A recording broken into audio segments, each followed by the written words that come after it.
Hey, I hope you're all having a brilliant Monday. Super excited to be here. I know it's going to take a few seconds for people to log on, and I have just realized I'm on my Wi-Fi and not my 3G, so who knows how long I'm going to last with this. Oops. So I can waffle without you if it happens. Yeah, I'm sure you will. Excellent. A few people are starting to watch. So hi, guys. I hope you're all okay. This is rather exciting. I love doing lives. I love doing joint lives even more because you've got someone else to. And I'm going to try and say in shot. I keep watching them back, and I have a really bad habit of taking myself out of the camera. I don't know why. Don't know. But really, really excited. So I'm just seeing. So all the comments that are up at the moment have ones that have been previously come up, which is good. I like the way this schedules it and the comments already show. Can you see them too? I can, yeah. Yeah. Okay, cool. So a few people. Hi, Carly. Hi, Carly. Oh, I love Carly. Carly's awesome. She's an amazing. Do you know, a little peek through some of your units? They flashed up on my timeline, and you cover so much of the same stuff that I've got videos of. It's really, really interesting to see how similar some of the stuff you're doing is to what I have in my group, which is really, really exciting. I love it. Okay, so a few people are getting in now. We've waffled for a minute and a half, so I think it's probably time to get started. So I want to welcome Duncan into this group today. So obviously Duncan isn't an Osborne organizer, but he is a mindset coach, and he's incredibly amazing at what he does. He's been absolutely outstanding with my team, and he kicks my ass as well when I get all wussy and girly. So we all need that sometimes. So I'm going to start a little bit tonight, and I know I did a post yesterday with a little bit of background about me, so I'm not going to go into that too deeply because one of the big things that we're going to be talking about today, or I'm going to be talking about today, is that limiting beliefs and how much it can absolutely stop you achieving the things that you want to achieve. And which is why I wanted to share the thing with the fleas as well. I know some of you watched it, some of you would not. Carly's just waved at you and then realized that we couldn't see. I wave at you, Carly. We can visualize you waving at us. It's all okay. So I have one of those names in Osborne that people tend to know, and it's taken a long while to like get used to that everybody knows my name and knows who I am and knows what I've achieved. And people tend to have the impression that I did that really, really quickly. And actually, that's not true at all. In fact, when I first joined, I joined the same month as Carly. We literally joined very, very similar days in the same month of the same year. And Carly was freaking amazing. She literally hit everything. And I just sat there with my jaw on the floor like, oh, who is this person? How is she doing it? How is she having this like incredible business? Like, I'm never going to have a business like that. And I wasn't looking for a business when I first started joining, if I'm honest. I was looking just to get cheaper books, but things were starting to move and I was starting to get a little bit excited about it. But Carly was just phenomenal, like blew everyone out of the water, you know, recognition all over the place. I can't believe how amazing this person is. And it was just like incredible to watch. I wasn't that person. I went along to a gala. I decided I wanted to be a team leader, which was great. I got excited. I set that goal and I went for it. And I hit team leader, and then I limited myself completely with what I could achieve next and where I was going next. So we have a criteria for team leader. Back then, it was to hit £1,500 in sales every month. And it's back currently because of the lovely situation that we're in, being £1,500 at the moment to qualify or to promote team leader. So me, with the crappy mindset and the limiting beliefs I had, spent every month scraping by to hit £1,500 of team leader. And it wouldn't even be like I comfortably hit that every month. It would be this absolute struggle at the end of the month with me running around to try and like sell books and get all this volume together and try and fix, like, imagine this is Carly. I'm going to use Carly. She said to me the other day, she was like having a boat with a leaky hole. And instead of like trying to get the water out and fix it, she needed to just have a new boat. But I was literally like that, fixing this leaky hole at the end of every month on my own, trying to get that extra sales volume and try and get it in. Oh, I'm glad you're blushing, Carly. You deserve to blush. You're freaking amazing at this. And I went like that for 18 months. 18 months of literally getting to the last week of every single month and struggling to get that volume. And it was because I couldn't see higher than that. That was the cap that I had put on myself. I'd like to say it was the cap that Osborne had put on me by having that criteria, but it was absolutely the cap that I put on myself. Yes, I know, you don't have to give me the looks. I know, I put the cap on myself. There was something there that, you know, said we needed to do this. And I literally put that cap on myself for a long, long time. So in the comments earlier, one of the questions, someone asked, I can't remember who asked now. Was it Anna? Maybe, I can't remember. What changed and why that changed? So it took 18 months, thank you, for me to get to that. But it actually changed 12 months after I hit my promotion. And it was back at an Osborne Gala. And I sat there at this gala and again watched everyone achieving these amazing things. And I'm torn now. I was about to say it's such a shame they don't have a gala anymore. And I spent 2 years being really pissy about the fact that they don't have a gala anymore. However, that not having a gala forced me to do my own January training. And this year's January training was so awesome. It was amazing. It was so good that actually now I quite appreciate the fact there wasn't a gala, because it grew me into being the person to do that. However, at this gala, it was incredible. And I'd actually won. I'd actually been up on stage because I came third as top new leader, which I wasn't really expecting. I think I had to do a little speech and then just ran off and hid somewhere. But so I was having a bit of recognition, and I went there and they launched this travel incentive to Vegas. Did you find the photo, Carly, that we were looking for the other day for our date in Vegas? And it just blew my mind, because for me, Vegas is somewhere I always wanted to go on. I'd missed out on the last travel incentive. Carly got to go to Beijing, but because I hadn't promoted to team leader before the end of the year, no one had even pointed out that that was an option or that would affect travel or anything like that. I had to sit at that first gala and watch everyone get really excited about going for a travel incentive, and me go, I'm not even in the running before it's even launched. I can't go for it. So when this one came about, I was really excited. And then when they said it was Vegas, for me, that just turned everything around. I've always wanted to go to Vegas. It has been on my bucket list for as long as I could remember. My husband, not interested, not at all. There was no way in hell we were ever going to spend the money to go to Vegas together. It just wasn't going to happen. He has no interest in it at all. So suddenly what was dangled in front of me was this destination. Who did I meet at the Tropicana? Probably then, if I was at the Tropicana with Carly in Vegas. I can't see which Facebook user that is. Kate Nelson. Kate with a C? Okay, yep, sounds right. Yes, it was. Yes, Kate, it was. So that completely threw me then. I wasn't expecting a comment like that.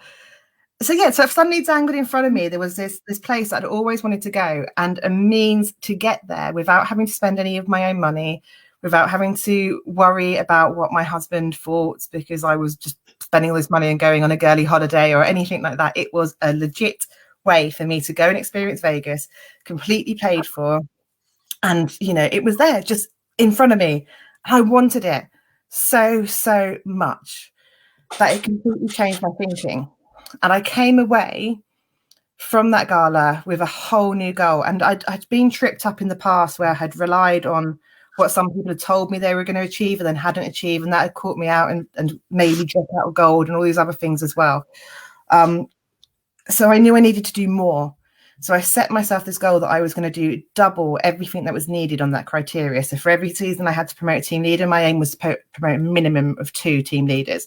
I was literally just going to take that limit off completely and go at it full pelt, everything I could to try and just get as much as I could to just over-qualify every single point. And I so nearly failed at the first hurdle because what I hadn't done is planned. So I hadn't had this goal 2 months before and put my plans in for January. I'd literally on the 7th of January went, I'm going to do this, and had no plan for January. And it took halfway through, and I suddenly realized my volume was absolutely nowhere near. I hadn't got a clue what to do. And I was just sat there going, how do I do this? And someone said to me, it's like, well, you can either give up now, come to terms with it, have the acceptance that you're not going to go to Vegas and you're going to go for travel another year and just carry on building your business up as much as you can. Or you can just go all out, do everything you can to try and get that.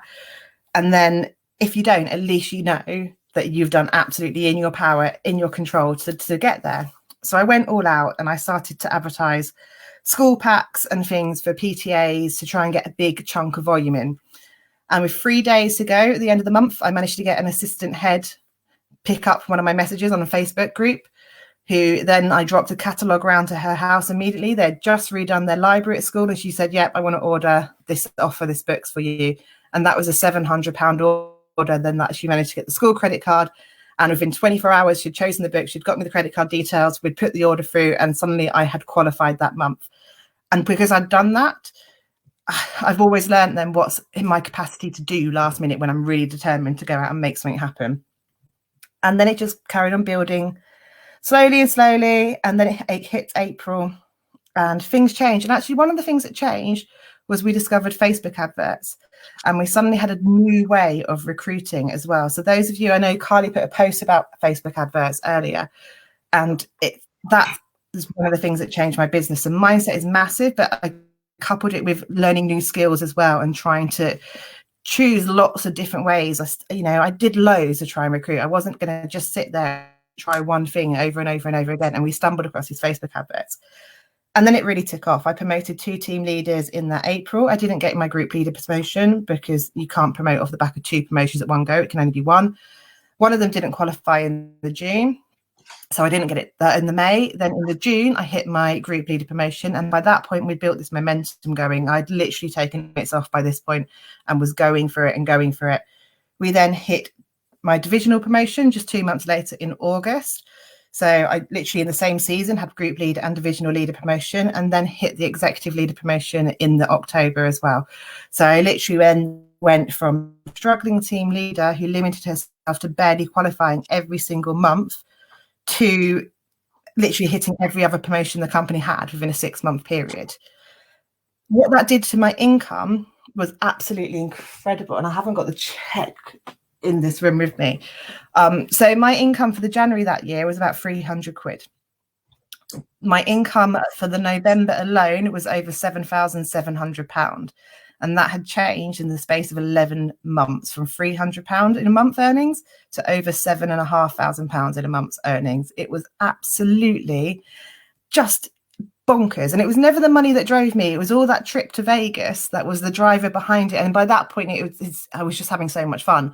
People were joining all the time. I had no big plans to be a leader. And I remember having a conversation with Sue and her going, yeah, so you got this title of executive leader, but you're not an executive leader. I had to grow in to what that looked like. And there was many mistakes and many complaints along the way as I figured that out. And I feel like I'm probably finally at a place where I can say, actually, I am a leader. And it doesn't feel particularly comfortable saying that out loud, but I think I'm at a place where I can probably say that now.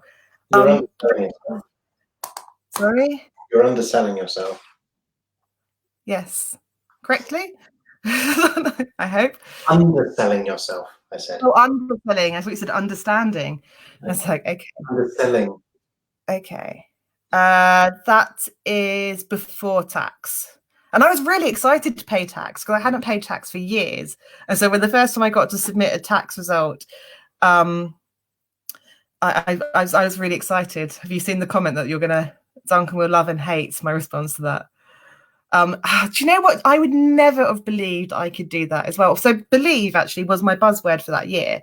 I tend to have a word at the start of the year, which is what I'm going to take with me. And belief was my word for 2016. I had it on the backdrop of my computer, my laptop. I had it written down. And it was to remind myself constantly to believe in myself, to believe in my team, and to believe in Osborne was going to be in this vehicle to get me there. And I kept that with me, and belief is just so important. So I shared my income I haven't even got my notes in the post I did the other day as well for what my journeys were. So it was like £6 I earned in 2014 for my commission. It was just over £2,000 for the next year. And in 2016, it jumped up to over £20,000. The year after, it jumped up to 60 odd, then 70 odd, and then back to 60 odd. It's bonkers. Someone like me who has no qualifications, who, is just a mum and scatty and just finds it very hard to focus on anything, can achieve something like this, which is why I get so passionate about everyone can do it.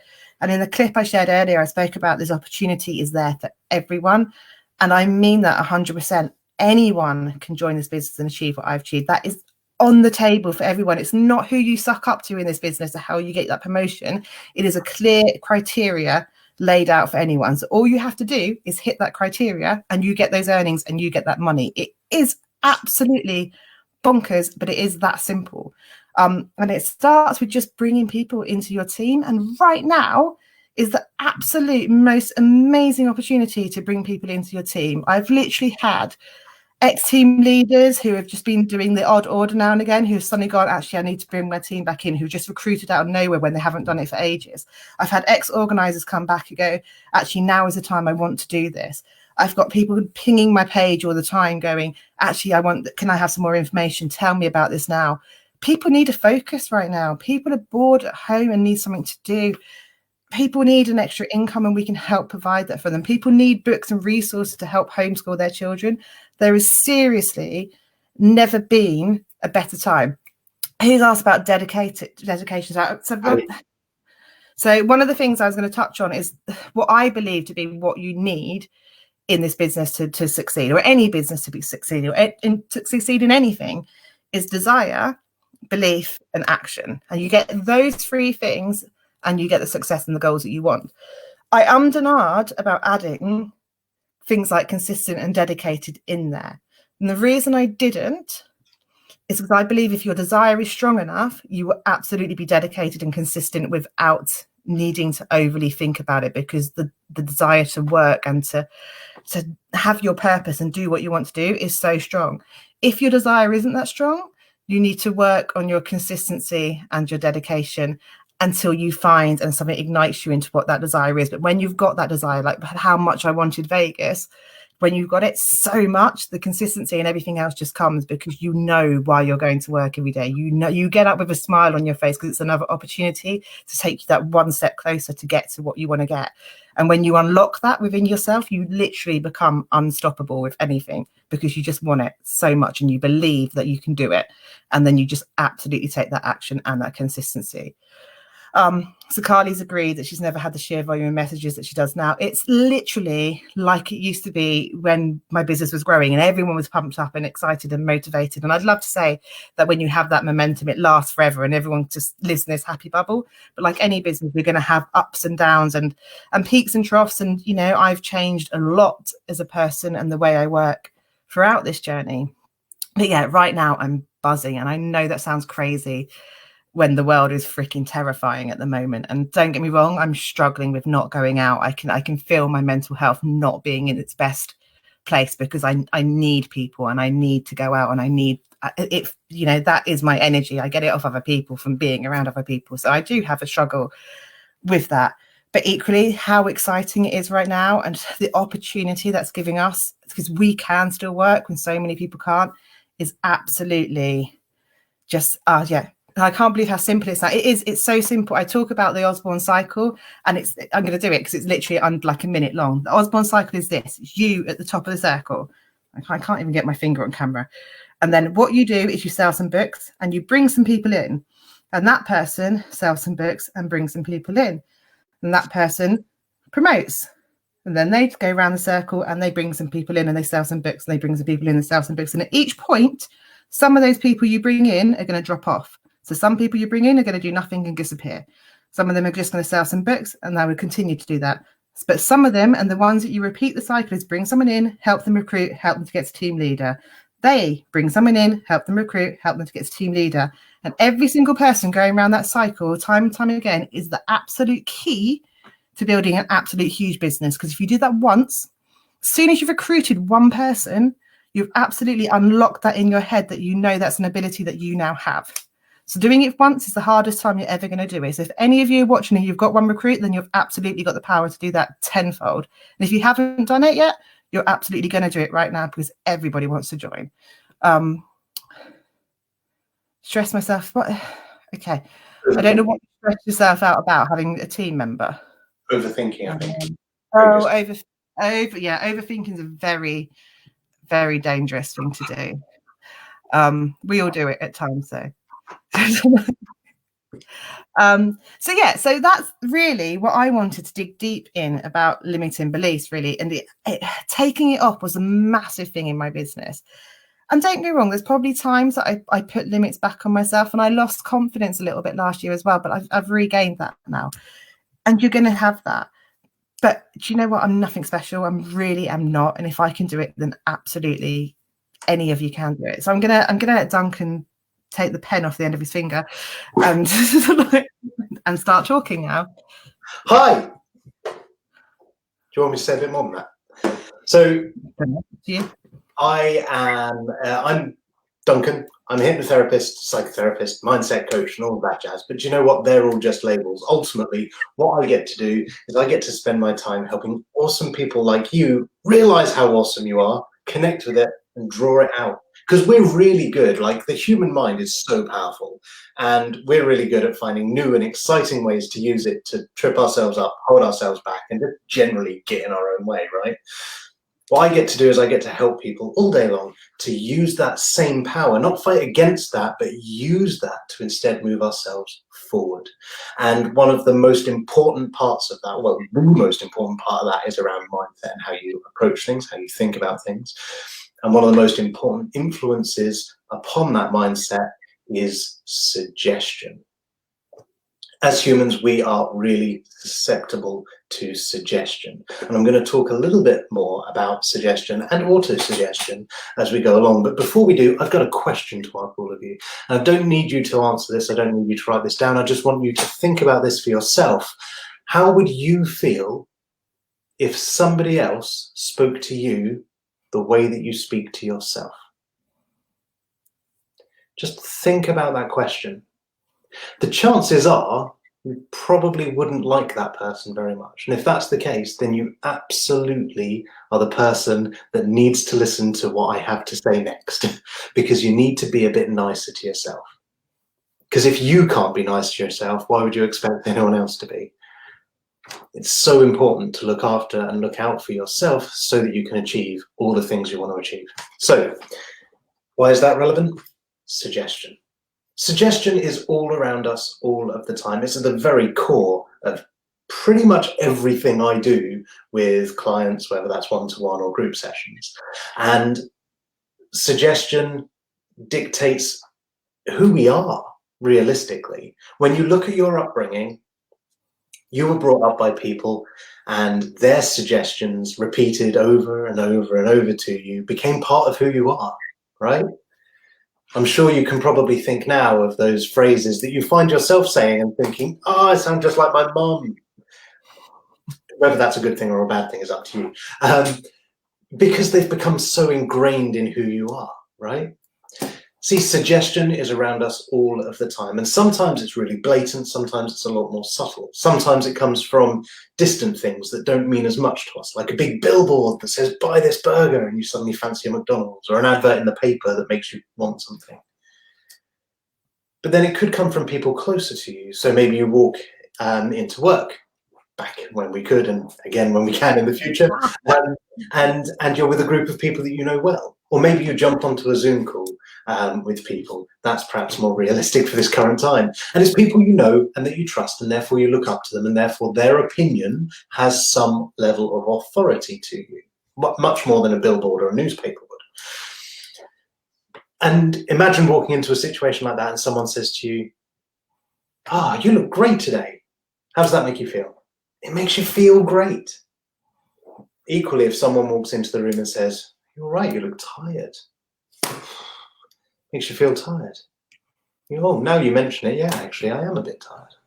The thing is, it's exactly that. It's now they mention it that you begin to feel that way. And the reason being, well, cognitive differentiation, if you want me to use big words, but basically, you can't process and think about everything that's happening around you all of the time. Not consciously. It would be complete overload. To think about that amount of stuff at once, you need to be a mum or something. No, but there's just so much out there that you need to process. You cannot physically process it all.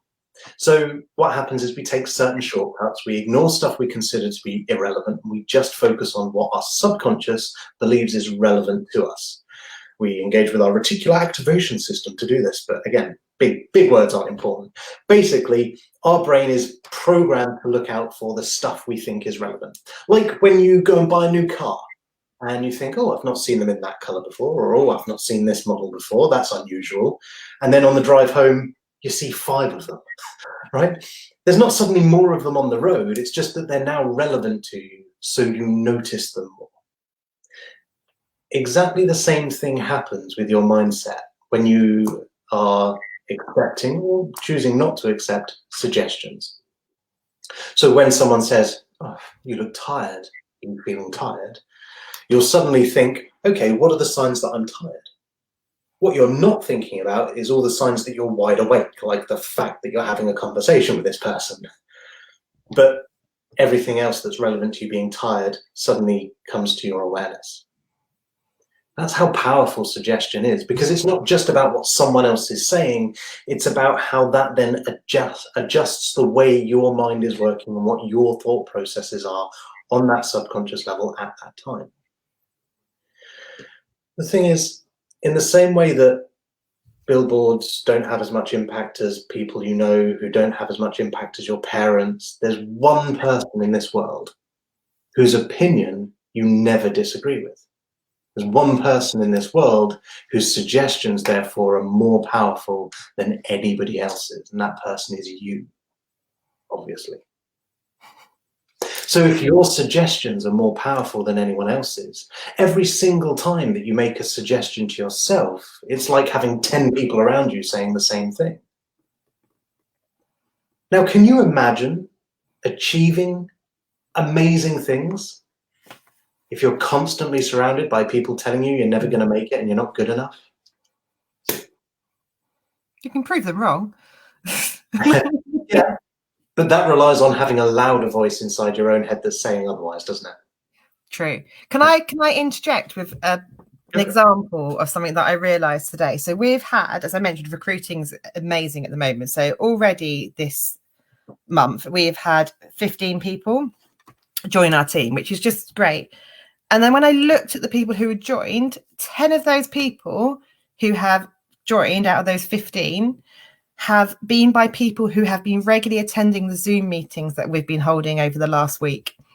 So that influence and that suggestion and the way we've been talking about recruiting is absolutely rubbed off onto those people and enabled that to happen. That's a huge percentage of people who've joined the team have been through the people who have been engaging, have had those conversations, where I've obviously been quite heavily talking about recruiting, what you can do now, let's go out and do that. And that suggestion or influence has gone on to have those results. And it's, you know, every now and again you clock things like that and you realize, whoa, that's actually, you know, it used to terrify me. Like the influence I used to have on my team. If I suddenly went, oh my God, look, I love this book, and everyone would go and order this book, I'd be like, oh, I do not like this power. I don't like this control. You know, it absolutely used to freak me out. And I've realized that actually it's a really good thing, that because actually you can use it in a way that's really, really helps to bring someone forward. It's like all those people who've recruited are absolutely going to earn more money this month and hit those promotions and get the things that they want because they've had that influence and that suggestion and they've picked up on it and they've gone and acted on it.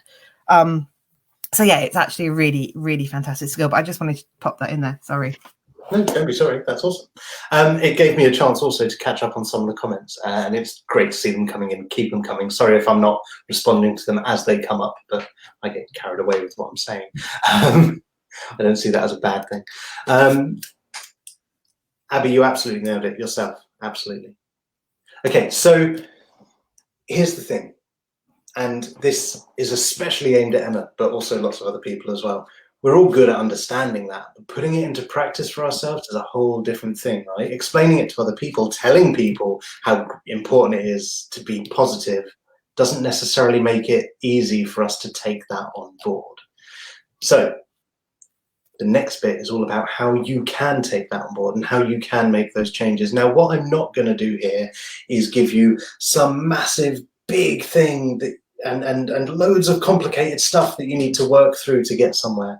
I'm going to give you 3 or 4, depending on my mood at the time when I get to that bit, specific things that are little things that you can do repeatedly that can have and will have over time and surprisingly quickly, a huge impact.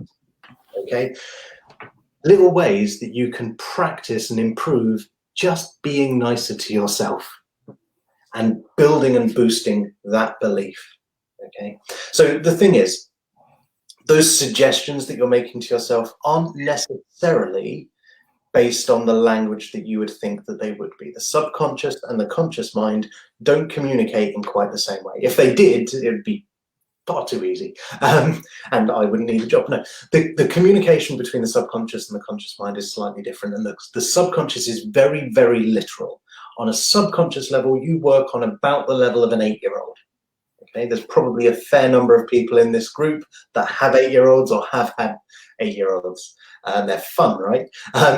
Now, they're very creative generally. At 8 years old, most people are still very creative, and they like pictures and they communicate emotively, and that's exactly how your subconscious is working.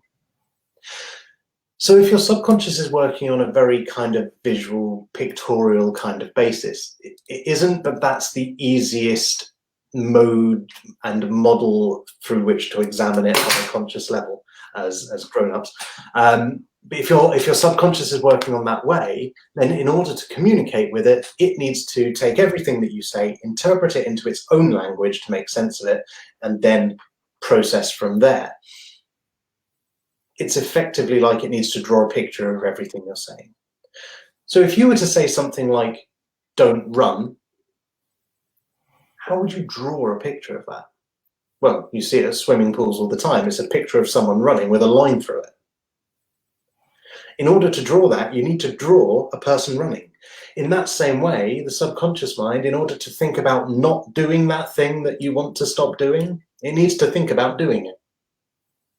So when you say to yourself, oh, I mustn't forget, or don't forget this, the whole focus of that, bless you, no? Easy?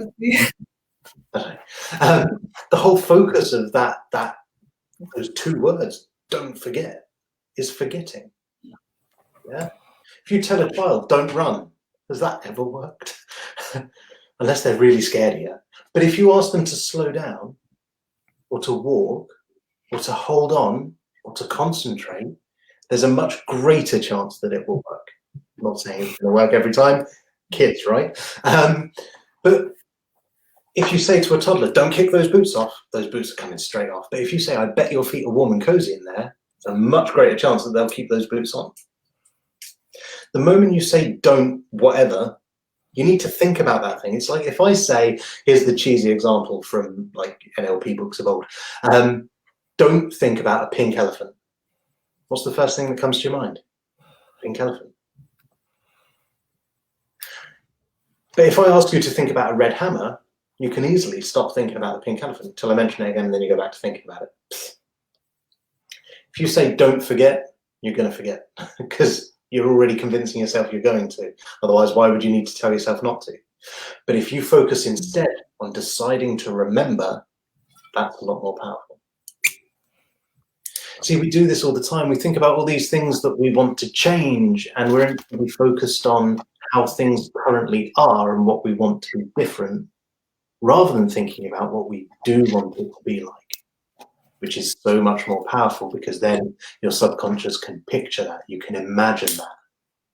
And if you can picture something and imagine something, it's much easier to make that a reality than just focusing on the thing you don't want, which is how it currently is, because then nothing's going to change. Because you're not changing what you're thinking. Just catching up on comments or trying to. I love that Carly's got so many ideas pinging up in her head. Good, good, good. I love it when Carly says this. It's brilliant. It just rubs off on everyone. So excited. So when Carly gets anyway, so no, don't talk about the bath. I wasn't.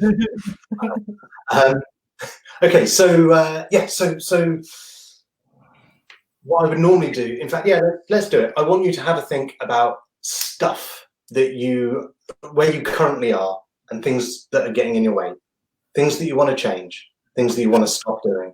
And I'd love for you to write them down in the comments or write them down separately. Now, I normally ask people to do this earlier on before I start explaining all the language stuff. So don't overthink it. Just literally write down things as they currently are that you want to change. Okay.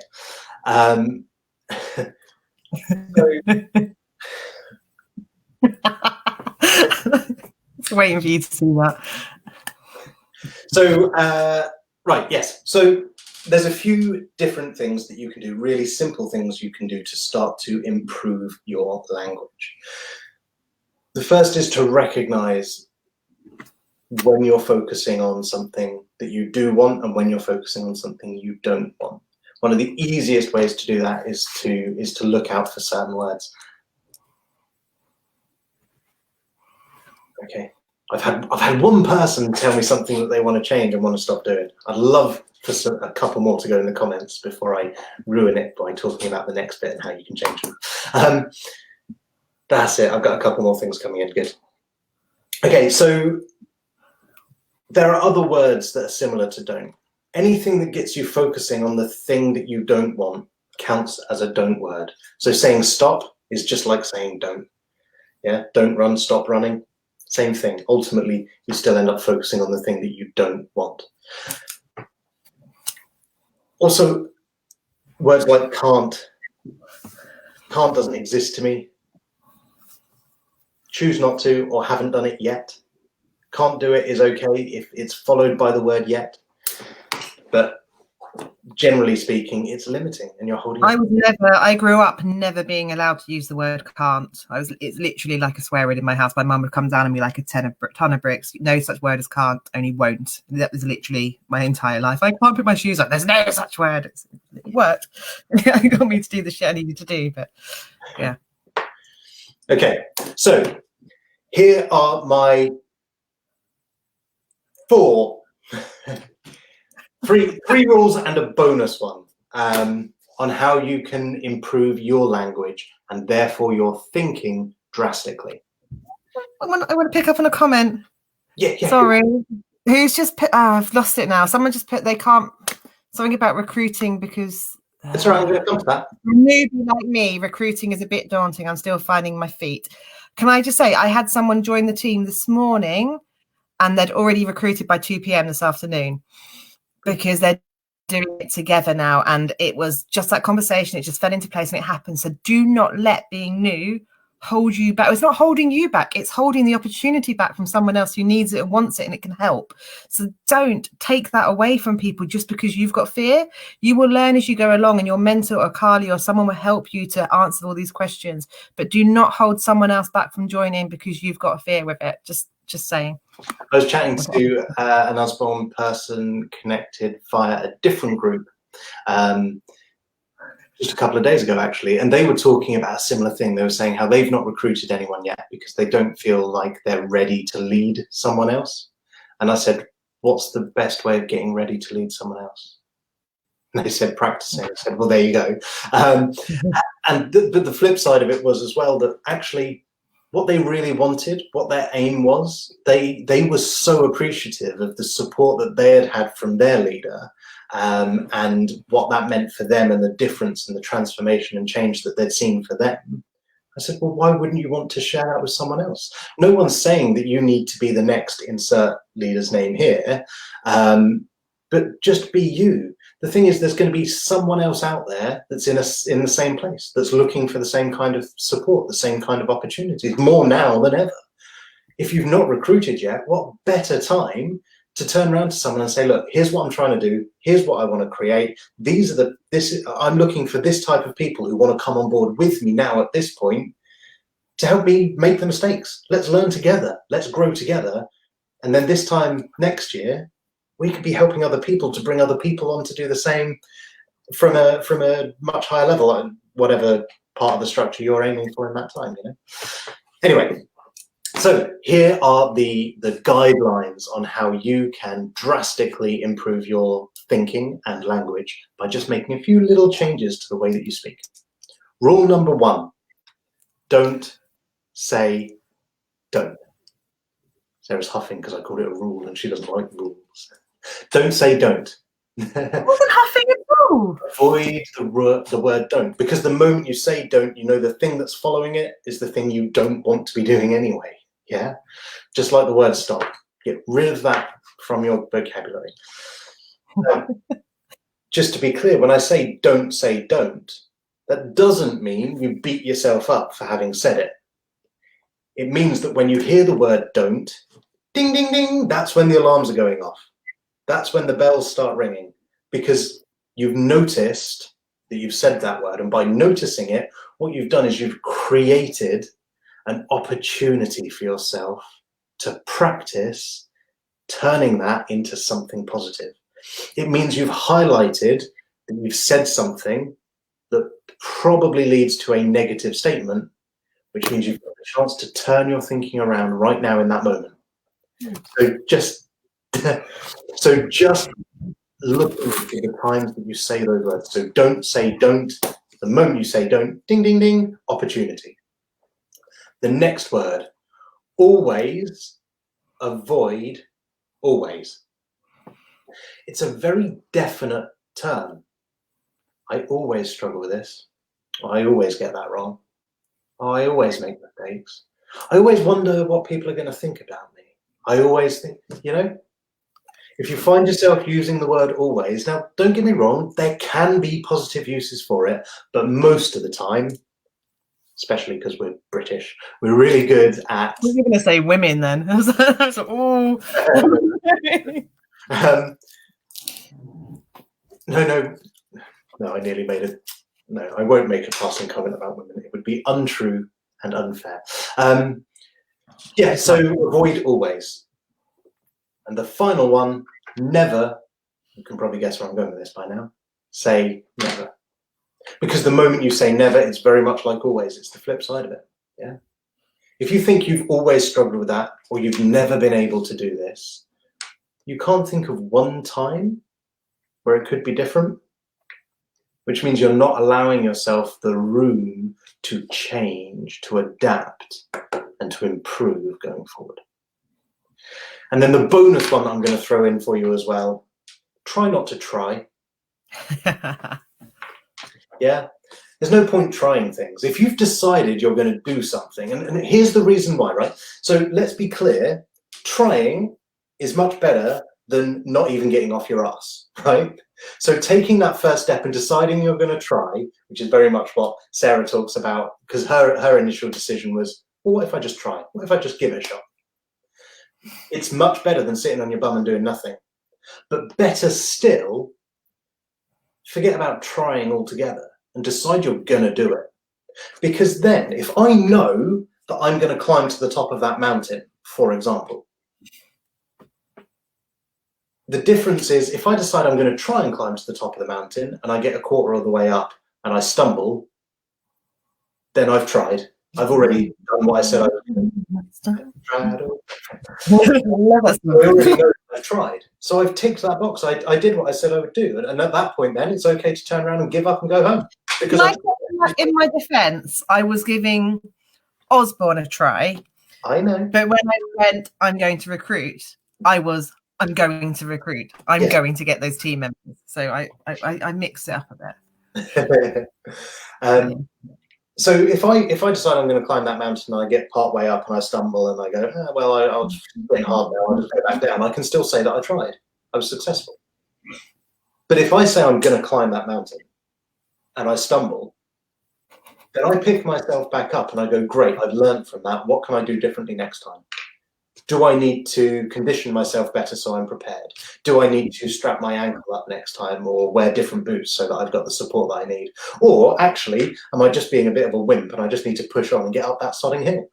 Whatever it might be, if you're determined that that's where you're getting to, then anything that goes wrong along the way is a learning opportunity. It's a positive thing because you can learn from it, you can gain something from it, and it can help you to get there better next time. But if you've just decided that you're going to try, every single stumbling point along that route, every single failure, mistake, and setback is a perfectly good excuse to turn around and go back home because you said you were going to try and you did. So, in the words of Yoda, do or do not, there is no try. What I'm going to do now is quickly look back at your things that you want to change, which were just after that. Carly, I'm sorry I knocked you for 6, if that was me.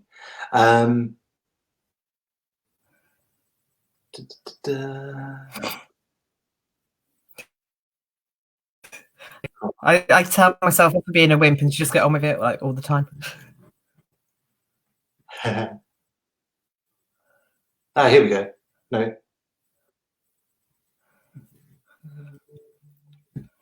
Yes, comments right. for you. Okay, I found the comments now. It's just after the bath bit. That's why I distracted me. Get over the bath.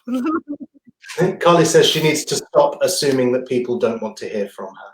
So, Carly, what I want you to do, bearing in mind what I was just talking about in terms of changing that language around and making it more positive, rather than assuming that people don't want to hear from you, what do you want to do? Instead of stopping doing that, what would be the opposite of that? What is it that you do want to do more of right now?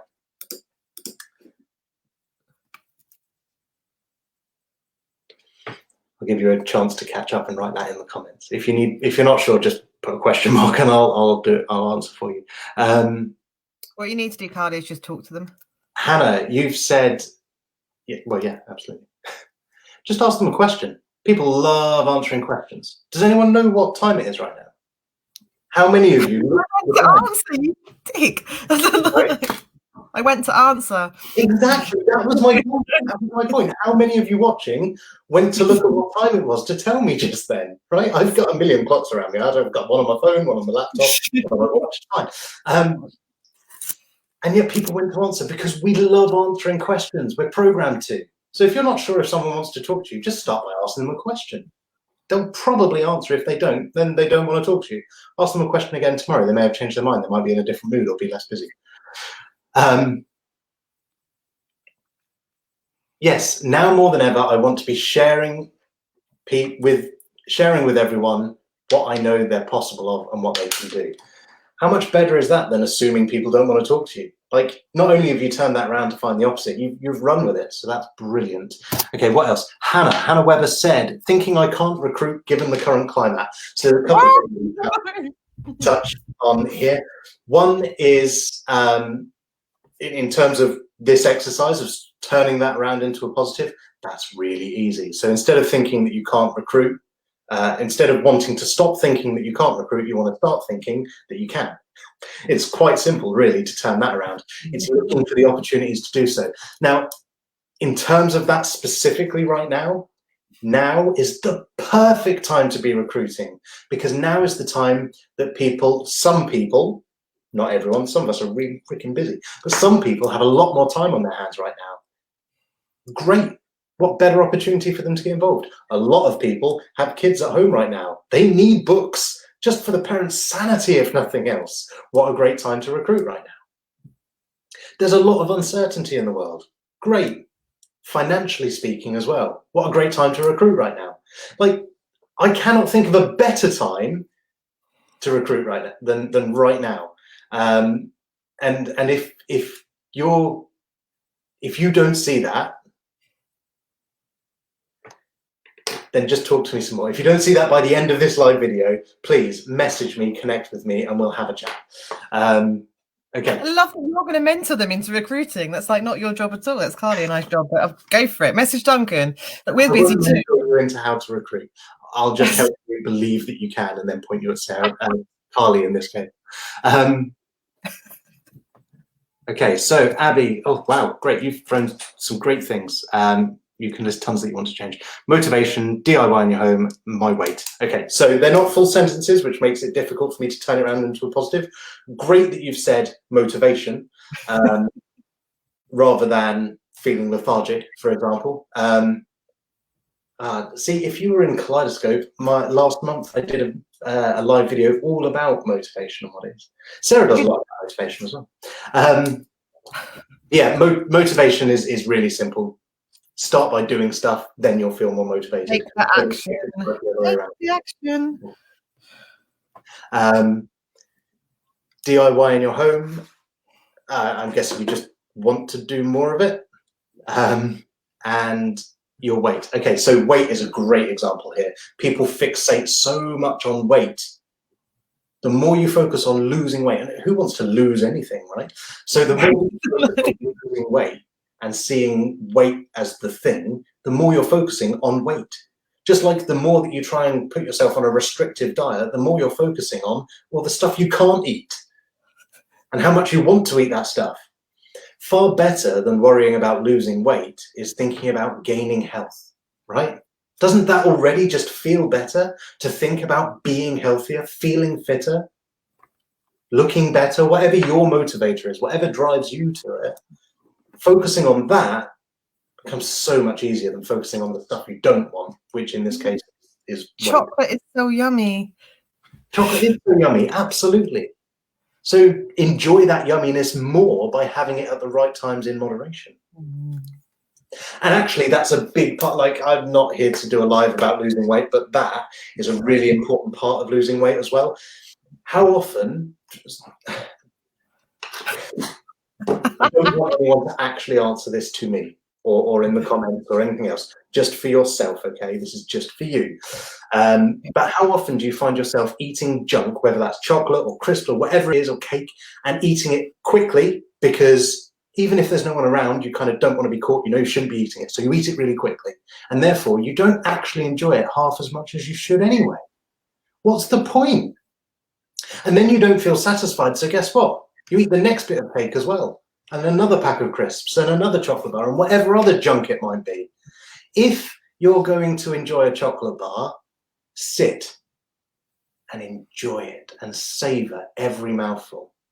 By the time you finish that chocolate bar, you will have enjoyed it and you'll feel like you deserved it. Because if you didn't deserve it, you wouldn't have taken the time to really enjoy it. And then you'll feel satisfied and you won't want to also have this and also have that. And if you don't feel satisfied after doing that, it wasn't the food that you wanted anyway. You're missing something else. Go and find that. Go and identify what that is and start looking after yourself better. Anyway.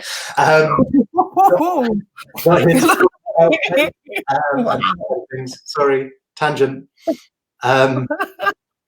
Cool. You need to stop thinking that you can't do what Sarah has done. So I think Sarah covered this by saying, look, she thought that too. But again, turn that into a positive. Okay, so instead of needing to stop thinking that you can't, how would you turn that into a positive? You need to focus on the belief that you can. Because let's be clear, even the most doubting person watching this, even the most pessimistic person watching this, even the person that just has no belief in themselves or their abilities at all, you still have a part of you that believes you can do this. Otherwise, why would you waste your time watching this live? There's still a part of you that knows that you have as much potential as any human being out there. You just need to connect with that confidence that you already have, that belief that you already have. There's a part of you that believes it. Start listening to that part of you. Yes, absolutely. Start thinking that you can. Boom. Someone says, I can't see who it is. Abby, you need my contact details. I see the laughing face. Look, you can, I'm tagged in this anyway, I'm sure, and if not, I will be in the comments afterwards. So just hit me up on Facebook. That's probably the easiest way. Saves me needing to put any other details in, but I'll also drop my website below. So you genuinely, if you've got any further questions, if there's something you feel you haven't gained from this live that you were really hoping for, get in touch. That's what I'm here for. There's so many comments today and they're all awesome. I'm gonna let you carry on first and I'm going to pick up some in a bit. Well, Sarah, if you want to have a scroll through the comments and see if there's any questions or bits that we haven't covered, particularly if they're aimed at me, throw them my way. There's one that says starting is my struggle. I'm going to let you take that because starting is my struggle. So go on then. Yeah, I know this is what you're going to want to take. Yes. Starting will be your struggle. That's okay, because that is the hardest part. 100%. There's no doubt about that at all. The hardest bit of getting from A to B is not getting to B. It's not that whole journey between the two. It's leaving A to begin with. It's taking that first step. Why? We're humans. We don't like uncertainty. That's our most scary thing in the whole wide world. And some experts disagree. Some experts disagree with me on this, and will tell you that it's not. But in my opinion, that is our biggest fear as humans, is uncertainty. It's built in, and it has been for a very, very long time. Kids aren't scared of the dark most of the time. There's a couple of exceptions, but generally they're not scared of the dark. They're scared of what might be out there. They're scared of the fact that they don't know what's there when they can't see it. Because we need to be ready and prepared to deal with anything. If we're surrounded by uncertainty, we don't even know what the threat is. So we need to be super ready for it. And therefore, stepping outside of where we're comfortable and doing that new thing and welcoming that uncertainty is not natural. It is scary. It is the hardest part. But it's also the most awesome bit. Because once you make that first step, when you're in that place where you're uncertain, that's where your brain physically, literally starts to work differently when you're in that place, because it needs to be more creative. So it needs to be more adaptable, because anything could come at you. So you need to be ready to deal with it, which means that when you're in that place, you're more creative and you're more adaptable. It means that you can get to be quicker, better, and in even more inventive ways than you never would have considered if you were sitting there planning it from the comfort of your own safety blanket, right? To make it easier to take that first step, great first thing is take in what I've just said and embrace that uncertainty and know that that fear is okay and it's actually a good thing. Other things that you can do, start. No matter how small, just take a little step. Because looking at a big change can be really scary, but looking at one little step is relatively easy, and just keep taking it step by step until you get there. Or if you're the kind of person that would just go, but or struggle with that, or kind of go, yeah, small steps are easy, but you put it off because whatever, then instead of looking at the little steps, actually exaggerate it even further and think about the really big steps, because then those steps that you're going to take suddenly become smaller in comparison. Yeah. So for example, for me,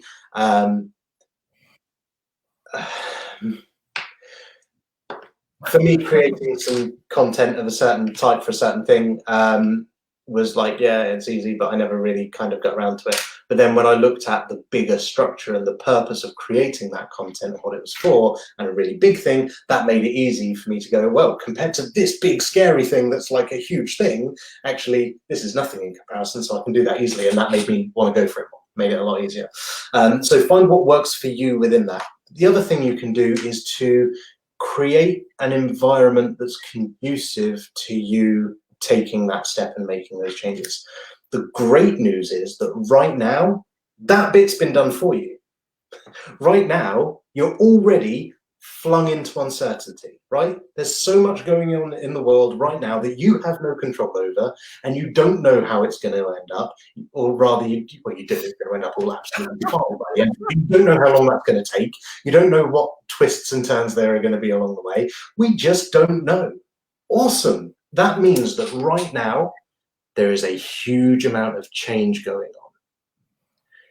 You can't avoid that change, but what you can do is decide the destination you want that change to take you in.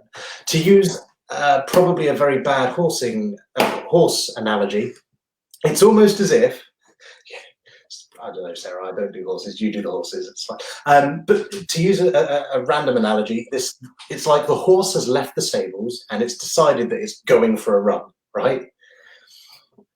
You can either stand back and go, look at that horse go, and not have a chance to do anything about it, or, and this is probably not something that health and safety would agree I suggest you could do, but just bear with me for the sake of the analogy, you could grab onto those reins, jump onto that horse, and go on an adventure with it. Once you're on the horse, you have the ability to calm that horse down, or a chance at least to calm that horse down. You also have a chance to steer that horse and have a say in where you're going to end up. But if you don't even jump on that horse is running away without you, and you're going to be left standing in the field going, oh, what? The change is already happening. That uncertainty has been brought to you, so you don't need to step into it. It's already there. So right now, you have the choice and the chance and the opportunity to decide what trajectory that's going to take you on. Where are you going to end up? Where do you want to go with this? What do you want to use this uncertainty to drive a change toward and make it happen? You're massively out of sync now. It's hilarious. Okay, brilliant. Do you know, my horse did try to kick me and then rear at me and barge out the stable and run out today. I didn't jump on it. We didn't him. Okay, I'm going to pick up on a different comment and I'm going to read between the lines of it. So I can't see who said it, but I totally agree. You'd think people would really want books right now, but I can't seem to get the interest. It makes me feel I'm hassling them and there's no interest. So I wonder what I'm doing wrong. I would question, reading between the lines, have you made the assumption already in your head that you're hassling them, or are you feeling somewhat guilty about selling books, or that you shouldn't, and therefore that is rubbing off in your conversations? That would be my question, or my thinking into it. Duncan, I don't know if you analyse that differently. No, that's pretty much how I started. It's Charlotte, by the way. Hi, Charlotte. Thank you for getting involved. So, I mean, I don't know what your approach is, and I also don't know what the approach from the advice from Carly and your Usborne upline would be. But in essence, do you want books right now? Would you love to have new books right now? Or can you think of a time when you really would have done? That's the kind of people that you want to approach, right? Like, if you haven't already planned and identified your target audience, then do it based on you, because you don't know anyone better than you know you, right? So, well, arguably, but base it on you and go out and find other people that have been in situations that you were in when you. Sorry, you froze and then you came back in sync. It's better. Oh, okay. Awesome.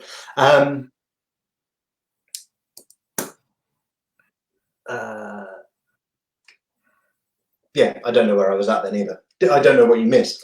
But basically, think about times when you would have loved to have someone pick up the phone to you and say, hey, do you want to buy some books? or Facebook message you or whatever it is. Think about a time when you felt that way and go out and find people that are going to be in that same position. Assume that they're going to be. And if you're wrong, I'm going to forget this. So I'm going to have to tell you now. There's a book coming out in April that Carly shared earlier, which is perfect for James. It's a young kid's how to build your own website. It looks awesome. It's perfect for him. So something else you touched on there is to try and sell to people like you. If you want books now, think of those people. When I do my Facebook avatar, I literally look to recruit myself, to the point that I will put in like just my age and just things that I want and narrow down, other than I want them to have a bit of school interest, because that works quite well if they're a teacher. But I literally look at recruiting what I'm into, what I would follow, what would come up on my adverts. Now, you know, when you get sponsored adverts on your wall, you can click on them and see why you're seeing this, what audience you're seeing it because of. Have a look at them and you can put that into your own targeting. Jen, you hit the nail on the head there. Just gonna do it.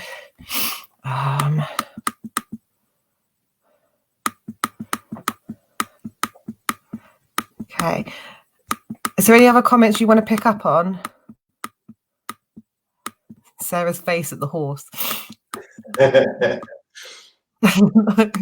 Did wonder where you were going with it. Okay, so I think we've covered okay. Most. Someone's got.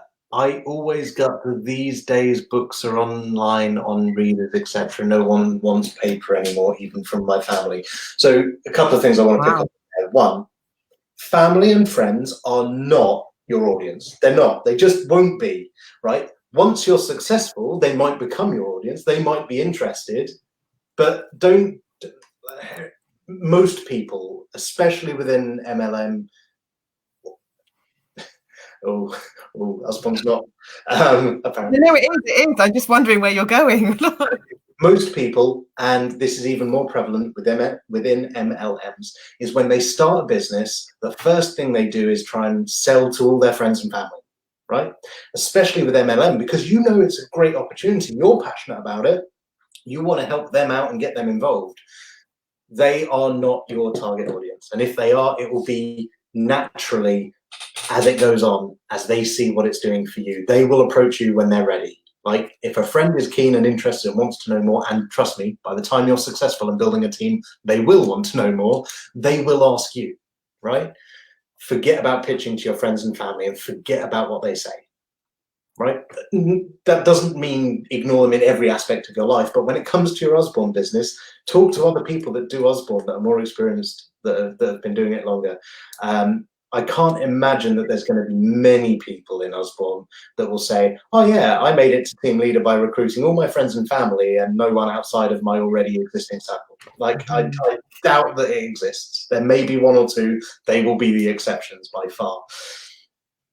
So forget about them. Go and find the people that do love books, right? Because someone who doesn't love books and thinks that they should all belong online, they are not your target audience. Forget about them. It doesn't matter. For every person that says that, I can guarantee there's going to be people that are nostalgic about books as well. And that there's going to be kids. Kids don't, like parents, don't generally want their kids to be sat staring at iPads and computer screens. They do enough of that already, right? You want something that's going to take them away from that. Books are a brilliant way of doing that, that still engage them and bring. Look, I don't need to preach to you why books are great. You guys know why books are great. Otherwise, why on earth are you part of Usborne? So go and find people that agree with you. Yeah, marketing of any kind is about being a magnet. It's not just about attracting the people you do want. It's also about repelling the people that you don't. Magnets have two functions. You need to be doing both of those things. Don't get hung up on the people that aren't ever going to be interested. Great. If they make that clear to you early on, it saves you wasting your time on them. It doesn't mean don't waste your time on your family in other ways, but just don't waste the quality time you got with your family. You're talking about books that they're not interested in. Simple. So. I feel like you could sell Usborne to anyone tonight, Donkey. You're going for it. Look, I'm not a distributor or organizer, sorry, and I have no intention of being. But that's only because I've got so much passion for what I do and I'm so busy doing it. If I was going to join any kind of other business or have any other sideline business, it would absolutely be Usborne. It's easy to sell because it's an amazing, amazing structure and system, and it's books. Books are awesome. Not just because I can do it and you want to prove you can do it better. That might play a part. Okay. So something. So comments, and just amongst all these comments which I've not yet read, the first thing that drew my eye was like Boris being in intensive care. You know, I don't know what that's relating to. I saw that as well. But I do want to pick up the whole stream of comments of basically going back to Charlotte going, I'm having my busiest time ever. I'm selling loads of books. I'm doing this. I've hit this sales, which is fantastic. But you absolutely need to take that with your recruiting as well. At the moment, you should be filling this thread with equally, I've just recruited 2 people or 3 people have inquired right now. Because if you're putting that opportunity out there, the same as the books, now is the time to be doing that. These people who are buying all these books off you could have joined and got them cheaper themselves. Make sure you're having those conversations as well. We've gone over time because we always do. But I'd like. Well, there's not a time. There's not a time restriction, but we normally try and keep to an hour, but we never do. So it doesn't matter. So we normally go an hour and a half. So actually, we're 20 minutes in time. Look at it that way. So can we touch on a bit of the current climate, of the guilt that some people are feeling around that, and about our own emotions through it as well? It obviously is a difficult time, and we're obviously on a bit of a roller coaster. So I have heard you speak about this, and you talk about it so brilliantly, and you explain it so brilliantly. So I think it would be really beneficial for you to talk about it now. Awesome. I don't know which bit I say that's brilliant to you. Right, okay. I was just being nice to you. Oh. Okay, so I'm going to start with the guilt. Guilt is a big part of what people are going through. Right. So there's the emotional cycle of change. Okay, whenever you experience, when I say you, I mean human beings, experience any kind of change, we tend to go through this kind of curved pattern. You'll notice it finished on a, if my hand stays in camera at least, it finished higher than it started. So it starts at kind of here, and it goes, and then it ends up high. It starts with uninformed optimism. Yeah, I have no idea what's going on, but I'm very excited about it, and I know it's going to be a good thing. Then you go to uninformed. Sorry. Then you go. So you start at this like uninformed optimism. You're like, yeah, everything's going to be brilliant. It's going to be great. And then you go down to this wonderful uninformed pessimism, where you start to go, oh crap! Wait, I've got to do this. Wait, I'm going to need to learn how to do that. Wait, this is outside of my comfort zone. And that's where you start to go and panic. And then you hit. It's lovely. It's referred to as the pit of despair. What a great name for it. That point where you're kind of like, I'm never going to be able to do this. Why did I even sign up to this? What am I doing? I'm nuts. I'm never going to be able to do this. But then you come out the other side. Then you start to go, oh, hang on a minute, I did that. Oh, maybe I could do this as well. Oh, yeah, and that, which leads on to another thing and another thing and another thing. And that's where you climb out. And then you start to get up and you reach that point where you're now informed optimistic. You know what it's all about, but you're feeling optimistic because you've seen how much you've already done and you know you can do more. And that's where you then end on a real high and in a really good place, right? You'll go through that curve multiple times. Everyone can do that too. Everyone can get that high. It's really exciting. Everyone, yeah, absolutely. And you'll go through that. You've already experienced that kind of cycle before, and you will experience it again 1,000,000 times over in your life. Sometimes it'll be really flat. Sometimes it'll be really obvious. Sometimes Duncan's frozen. Oh, back. Okay. To me, you froze. So one of us is struggling. Anyway. Maybe it's me then. Probably. So yeah, you'll go through all of that several times over. And sometimes what you'll do in here? It's an outsider watching it. Is you'll move back a little bit on the curve before getting that run up that you need to get up the hill. That happens as well, but it's okay. See, it's not dissimilar to in fact, it's very similar to the stages of grief, which is something that we're all going to be experiencing right now, right? With such a huge shift going on. And it starts with denial. Yeah. No, it's all going to be fine. Yeah, I'm going to ignore Boris's warnings and go out and play in the parks anyway. I'm going to go to the beach. It'll all be fine. This will all blow over. It's just a flu. It starts with denial.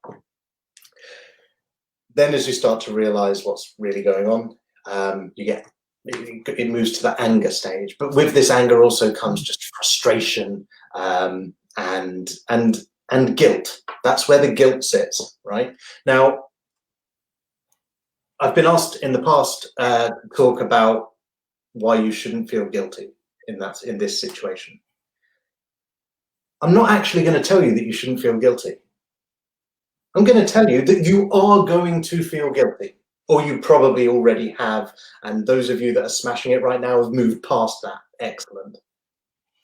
It's absolutely okay to feel however you feel at any given moment. Accept it for what it is, and then release it and move on. So if you feel guilty, okay, but understand and recognize it's just part of your process of adapting to this change. It's part of your human emotions, which you're allowed to have, which is telling you that you've got stuff to be worried about and that you don't really know how to handle it. Recognize that actually one of the best ways to overcome that guilt is to go and make someone's day by bringing them on board Usborne and giving them the opportunities that you've got. Like, think about right now in this group, and I've only been in this group for a couple of days. Sarah added me at the weekend when I was too busy to even really pay any attention to it because we were going to be doing this live today.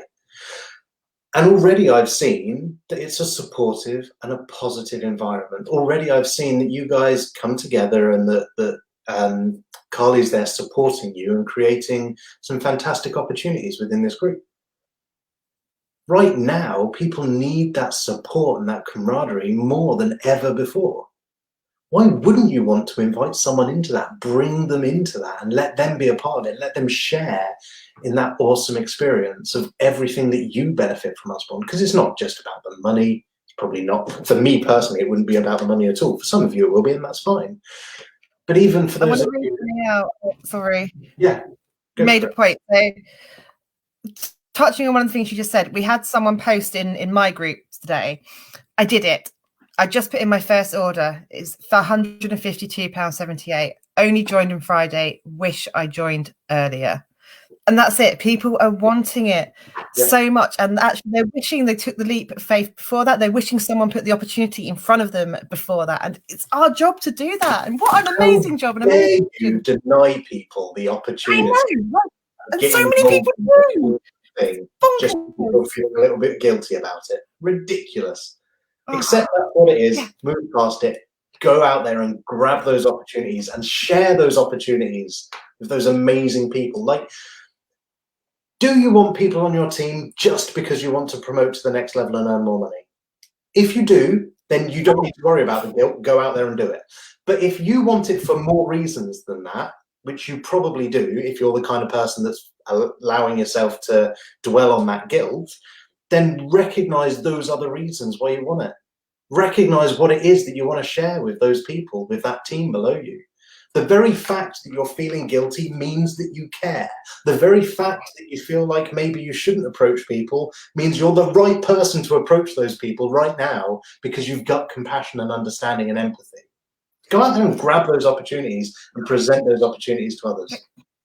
Can you imagine if I hadn't have taken this opportunity? If someone hadn't put that in front of me, if I hadn't have had that option, it is blinking changed my life in so many ways, in like unrecognizable. I'm not going to cry, but it's like if someone hadn't have given me that opportunity, my life would still be so fucking shit of like no money and having to budget everything and having that dread of when like the kids came home with a birthday party invitation of how the fuck I was going to get that extra 15 quid to get a card and a present. And I just, this is what we're offering people, the opportunity to change their lives, to have control of their lives, control of their income, and to help other people. And it's just such an blinking amazing opportunity that just the fact that some people are allowing fear or guilt or some other selfish emotion, which is for them to stop them helping someone else, it's just bonkers.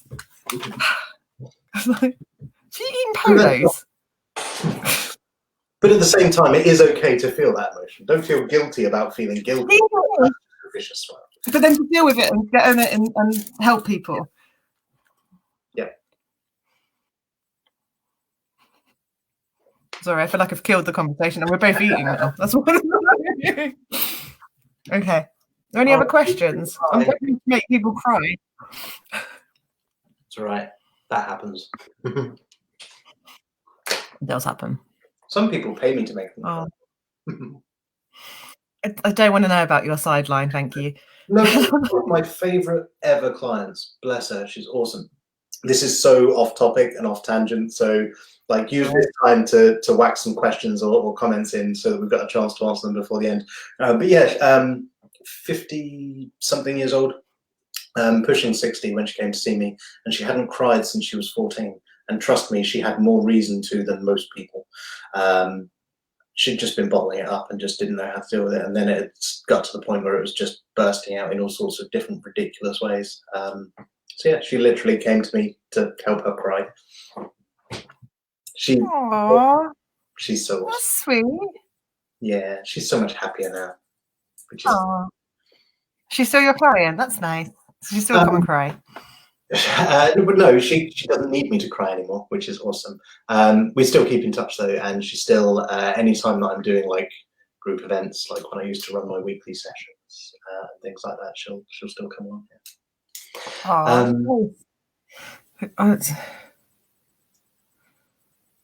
You find a new audience. I don't know who said that. The audience that only people you've recruited or sold to.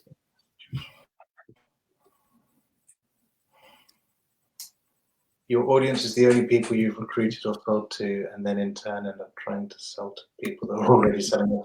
That sounds like you've found a winning formula, and all you need to do is identify that same audience in wider places, right? So that's a really, really good problem to have, because what you've done is you've identified the perfect audience for you to sell to. All you need to do is find replications of that audience. So think about. So this is Abby, by the way, Sarah, that said that. So think about think about how that audience became your audience in the first place, and look at how you can approach more people like that and bring them into your audience. That's probably the right move there. Yeah, but it's really look at new ways to hit different people. If you manage to effectively outsell your audience, then all you need to do is grow your audience, and you already know how to do it because you've done it once. So it's just replication and growth. Often the people with more reason to can be the ones who don't. I bet this year I seem to have cried far more than I've cried in freaking the last 10 years of my life. It's doing my freaking head in. Oh, worrying about it before you even get there. Donkey, that's for you.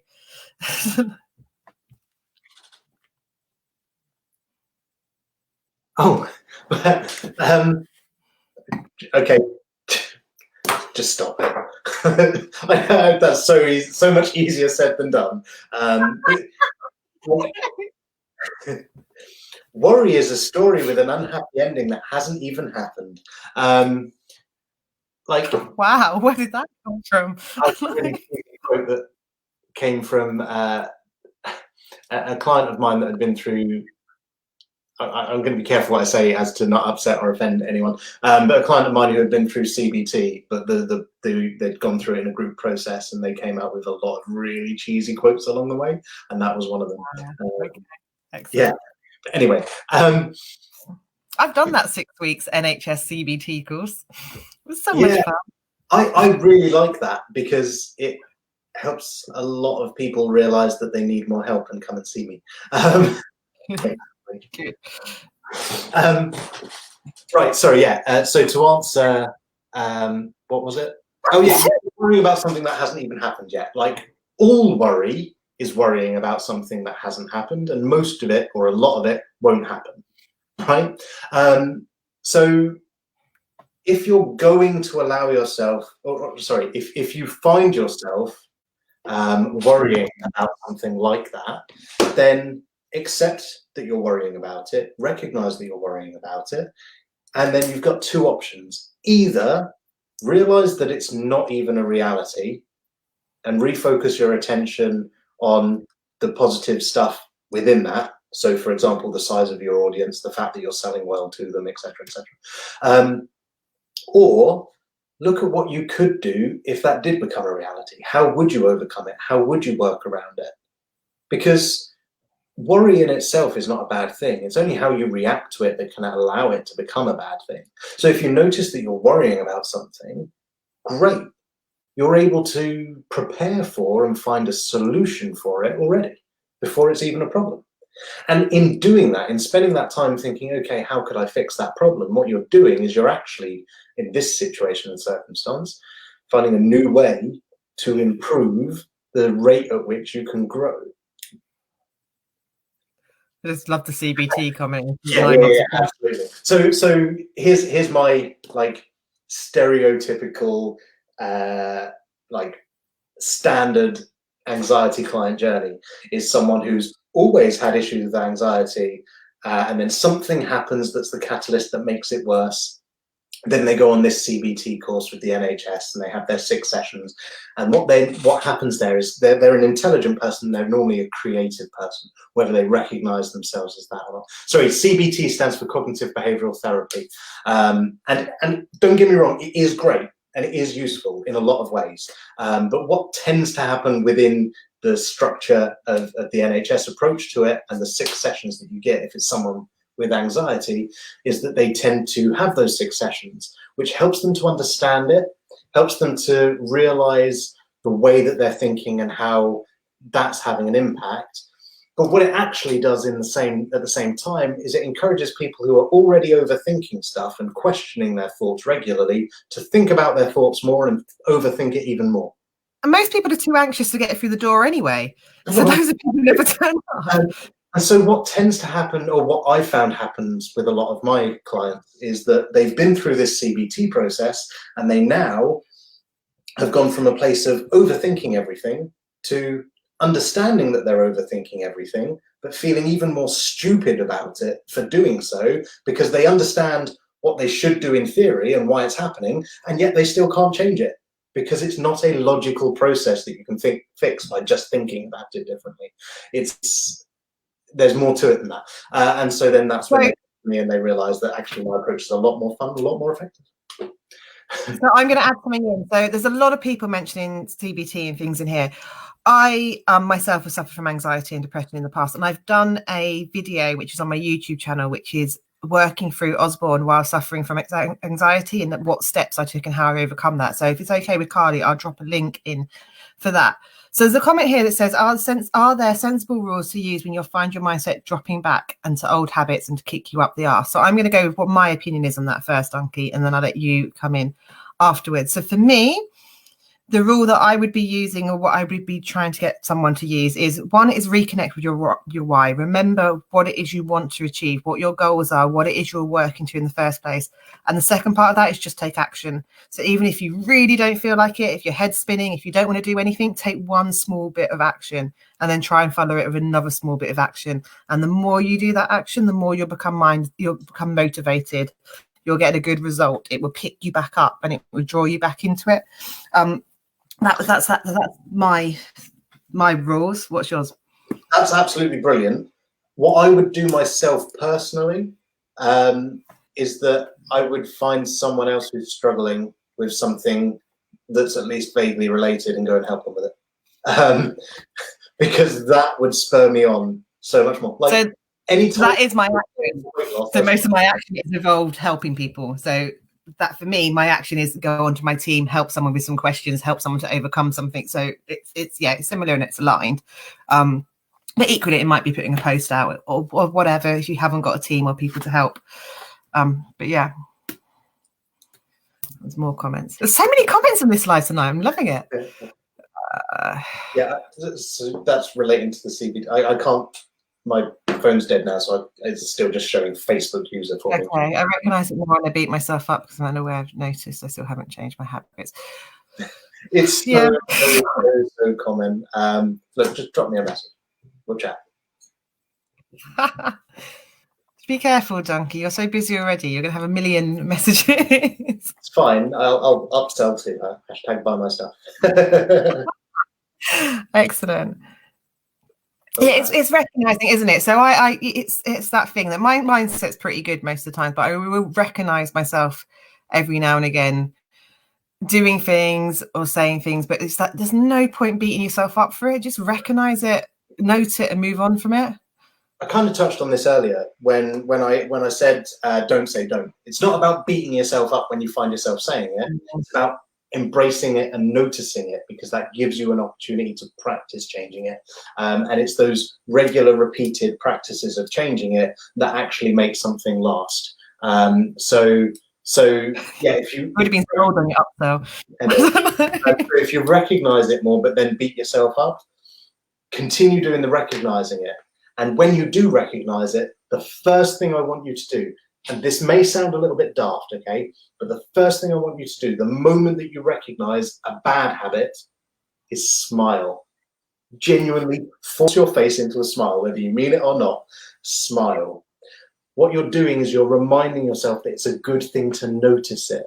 This does two things. One, it stops you from beating yourself up as much because you're focusing on that positive opportunity to change it and to practice improving things. And two, it encourages you to notice it even more often. Whereas beating yourself up encourages you to just ignore it, deny it, and not notice it, which means then it will start happening more often and you'll only notice it when it's a bigger problem, which means it's harder to fix at that point. So force yourself to smile when you notice it. And remember to focus on the fact that it's good that you've noticed it, because it gives you that opportunity to change it. You actually get to a point, if you do this enough, if you haven't fixed it by then, or if it hasn't changed by then, you actually get to a point where you genuinely feel good and almost kind of miss it when you don't follow that old habit, because you're anticipating it as a good thing, because it gives you that practice to move past it. And then because you're feeling good about it, particularly in the realms of anxiety, because you're feeling good about it, actually that takes care of the problem. Because the problem, 90% of the time, is not the problem. It's the way you think about the problem and what you allow that to create that's the real problem. It's 21 days for a habit, isn't it? Or is it 28? Yes, A bit like that. Rubbish anyway. Yeah. I so wish it was true. I've done things for far more days than that and still haven't freaking made it into habit. Oh, and you just reminded me to do something in a minute. So yes, it's 21 days rather than 28. And yes, that is true to a point, but it's a huge oversimplification. If you want to create a new habit within a 21-day space, what you need to do is make it a simple habit and have it a habit that follows on from something that's already part of your routine that you do without thinking about it. So if, for example, the first thing you do every morning when you get up is go and brush your teeth and you don't even question it, then if you want to create a new habit over the 21 days, what you would want to do is go, right, I brush my teeth, and then immediately following on from that, I do this. So you're stacking it with something that's already instinctive. Then you create the association between something you're going to do anyway and something you want to create. Force yourself into it over 21 days, and then, yes, by that point, that simple act will become a habit very easily.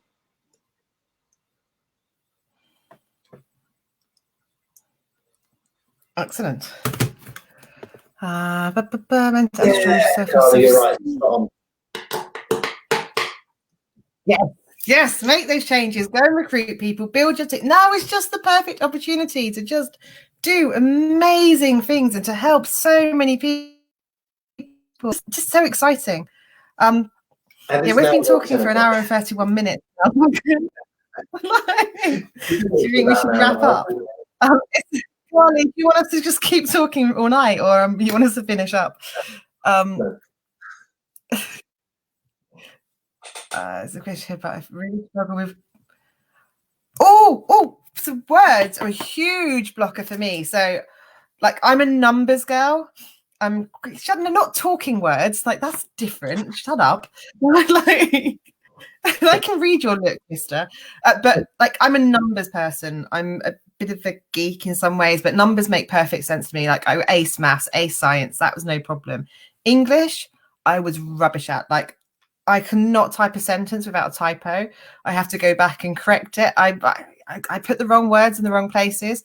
So I used to hold myself back so much by having this fear of putting words out there, being able to write posts and anything that involved content. So having to write guides or documents, I literally would clam up at the thought of it and just sabotage myself so much because I had that worry that everyone was going to think I was stupid. So I came out of school and I didn't even know the difference between there, and there, or your. Yeah, literally, if you go back on my Facebook, 10 years ago, 12 years ago, I would only put your YOUR because I didn't know the difference. I had to figure it out for myself because I just didn't learn that at school.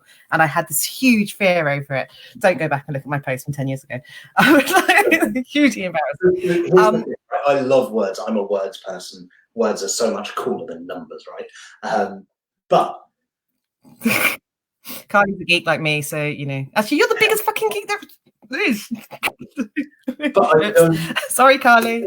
I don't judge people for not using the right words, unless it's Sarah, just because it's fun.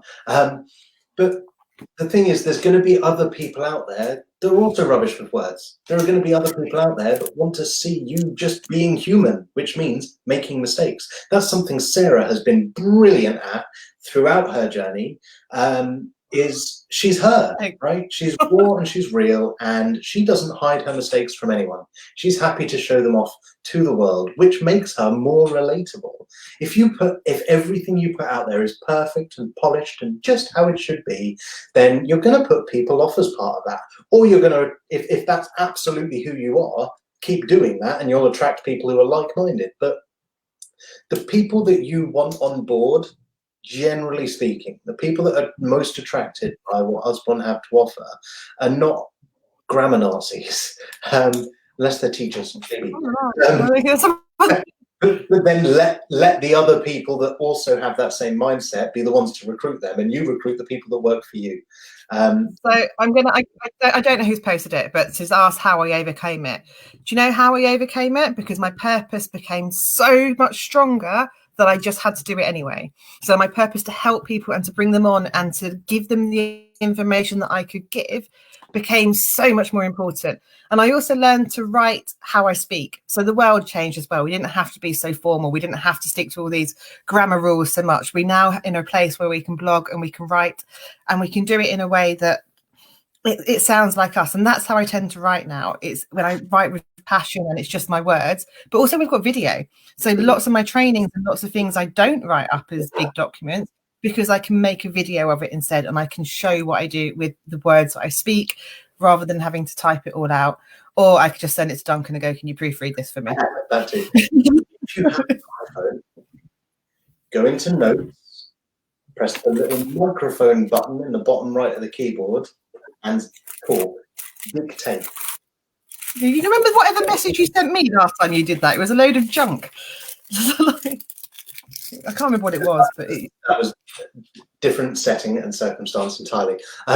Yeah, so press that button, record what you've got to say and dictate it, then go back and edit it before you actually publish it if you need to. But it's a great way. And what you can actually do is, I know people that they do it slightly differently. They film themselves, upload it to YouTube as a private video. Take the SRP captions off it. Download the transcription, then manually delete all the time codes on it all, which just sounds like an arseache to me. Something else is I downloaded Grammarly. Up and they create a blog and then they create social media posts and da. But it's all written exactly how they speak, because it is them speaking. Yes, the other thing I did was I downloaded Grammarly. So I have Grammarly that sits on both my laptops, and it will pull up and ping up things. And most things I have to go back and correct. In fact, one of my leaders messaged me a lot ago and went, "Did you write what you've just posted?" And I was like, "Yes." And she went, "But there's no mistakes in it." And I was like, "No, there is, because I've just reread it and found one that somehow you've missed." And she's got an Oxford degree and she's amazing and great. And she found it quite annoying to start with that he had this amazing education and is fantastically and clever, and her wording is just so immaculate and just fantastic. Yet she wasn't bringing in the same results that I was bringing in, absolutely stuffing it and writing the most ridiculous things out along the way. But the thing was, I just did it. So I just did it anyway, and they went out with crap messages. I've corrected so many things in my page today where I've read back and gone, I had a bit of a headache, to be honest, and I was trying to carry on working when I had a headache, and I think that didn't help because I just put the wrong words in the wrong places, and people are like, what the hell are you writing? I'm like, I don't know, but I know I want to get the message out there anyway. And that's it. People will see through it, and it's fine. It's just do it. So please, just if there's something you want to write or something you want to say, don't hold yourself back because you're worried that you're going to do it wrong. Just do it. And actually, if you're conscious about it and you're worrying about it, the chances are you're going to correct it and proofread it anyway. My problem is I get so excited and I go at 300 miles an hour that I don't proofread anything, and I just go. And that's where all my mistakes are. But as Duncan said, I've made hundreds of mistakes. I've failed millions of times over everything. I've literally stumbled my way through this business. But you know what? It doesn't matter, because I've learned something every step of the way, and I've learned to overcome some of those fears every step of the way. And I wouldn't change it for the world, because it's brought me exactly to here. And here's pretty freaking awesome. Having a team coming in and talking to you guys like this is just amazing. It's like my happiest moments. Yeah. Oh yeah, you did. Yeah, I did message you the other day, and you were like, "What the hell, Carly? What the hell, Sarah?" And then you probably called me a wanker again. She's meaner to me than you are, Duncan. It's horrible. People are very mean. Yeah, as you say, but yeah, just please don't let that hold you back, because I spent so many years self-sabotaging myself and holding myself back over stupid little things like that, like being scared of wording because it just didn't make the same sense as me with numbers. So I can't see who it was. I know you said postgraduate. I was doing an Open University maths degree when I had my first child, actually, and it was brilliant because I'd sit there in the evening and I suddenly all this differentiation and everything made sense, and it was great. And then I'd go to bed and breastfeed all night and get up the next morning and see a whole page of crosses and numbers and went, oh, now I have to relearn it all over again because now none of it makes sense. So in the end, I stopped it. But yeah, numbers are brilliant. They're just so lovely. The strength to sight can overcome fear. Definitely can. Dictate.